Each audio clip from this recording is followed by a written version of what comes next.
Hello. Hello. Today we are solving Jan 2022 paper question number 2. Fortnam Production is preparing the asset section of the statement of financial position at 30th September 2021. The following information is available. So regarding the non-current assets. So they have given how the non-current assets movement also in the year for 30th September 2021. Here we can see that there is a premises, motor vehicle and fixtures and equipment. The cost is given, accumulated depreciations have been given. For the premises, an extension to the premises costing 30,000 was completed and occupied on 1st July 2021. So what is this type of expense? This is a capital expenditure. It has been done only once. Okay, it's not going to be repeated every time. Capital expenditure, so the cost of the premises will now increase by 100,000. Okay, 100,000 plus this 30,000. Okay, because it's a capital expenditure.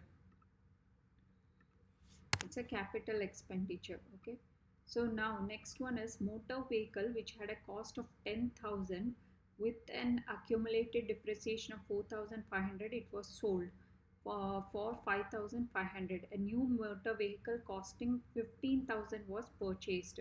So here we have to look at what has happened to the cost. Okay, cost is equal to, so first initially it was 50,000, right?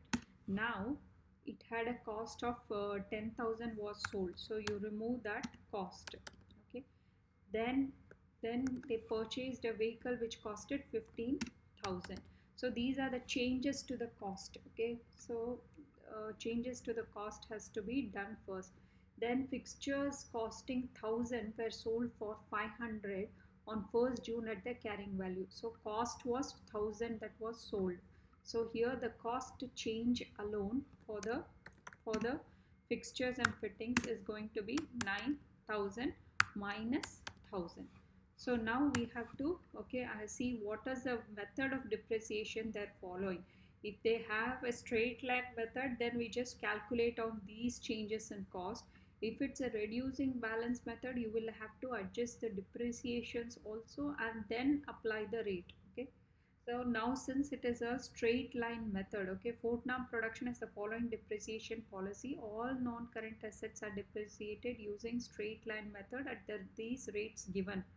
So the first question, part A, okay, so let's calculate the depreciation of each category of non-current assets for the year ended 30th September 2021. So all are depreciated using straight line method of depreciation. So we don't have to worry about the changes in accumulated depreciation or depreciations. Okay, so now let's calculate on the premises. So the total cost on the premises was this much, right? So the rate is going to be equal to, so this is the total cost. So the rate is going to be 2%. So times 2%. So that value is going to be equal to 2,600. Okay. So 100,000 plus 30,000. So that is equal to 130,000 and 2% is 2,600. Then we have the motor vehicle cost adjusted. So let's take it here. So the motor vehicle cost we take, and then we apply the rate. Okay, 50,000 minus 10,000 plus 15,000 times 20%. So that is going to be equal to 11,000 pounds. Okay, 11,000 pounds. And fittings, fixtures and fittings were 9,000 minus 1,000. Okay, so that is equal to the depreciation cost is going to be equal to 9,000 minus 1,000 times the rate. Rate is 10%. So that is equal to 800. So that is 800 pounds.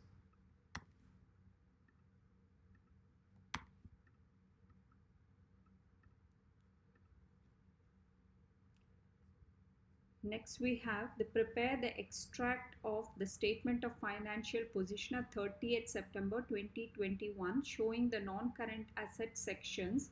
So let's prepare this. Okay, we have three assets: premises, motor vehicle, okay, motor vehicle, fixtures and fittings.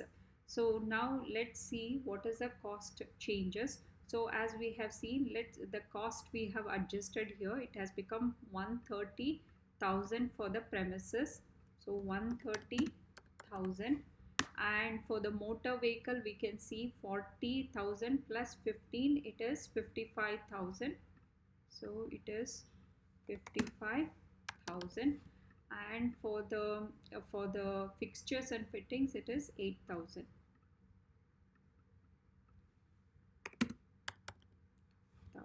Okay, then we have the accumulated depreciations. So now 26,000 plus the accumulated depreciations, okay, is plus 2,600. 2,600, that is equal to 28,600, okay, for the premises. So the for the premises you add to the accumulated depreciation, it becomes 28,600. Then for the motor vehicles, accumulated depreciation was around 30,000, okay, 30,000, and then, okay, but there was a selling of that vehicle, so we will have to remove 4,000, 4,500. Okay, whatever was sold you have to remove from the existing accumulated depreciation, and then you will include this year's depreciation, which was calculated as 11,000. Okay, so this year's depreciation, which was calculated as 11,000, so plus 11,000, so that is equal to 36,500. And then you have fixtures and fittings. The accumulated depreciation is 2,000, and from that we have to remove the sold item. So the depreciation is 1,000 was sold for 500 at their carrying value, so the depreciation is 500, and then this year's depreciation, it was around 800. So let's add up this year's depreciation, so that is equal to 2,300. So let's write here. So this is 36,500, 500, and this one is 2,000, 2,300. Now the carrying value is cost minus the depreciation amount. Now let's calculate the carrying value. It is the cost minus accumulated depreciation. So 130,000 minus 28,600. Okay, it is equal to 101,400. 101,400. Then you have motor vehicles, which is 55,000 minus 36,600. That is equal 36,500. Okay, 36,500, that is equal to 18,500. And then you have 8,000 minus 2,300, that is equal to 5,700. Now let's add up all this amount.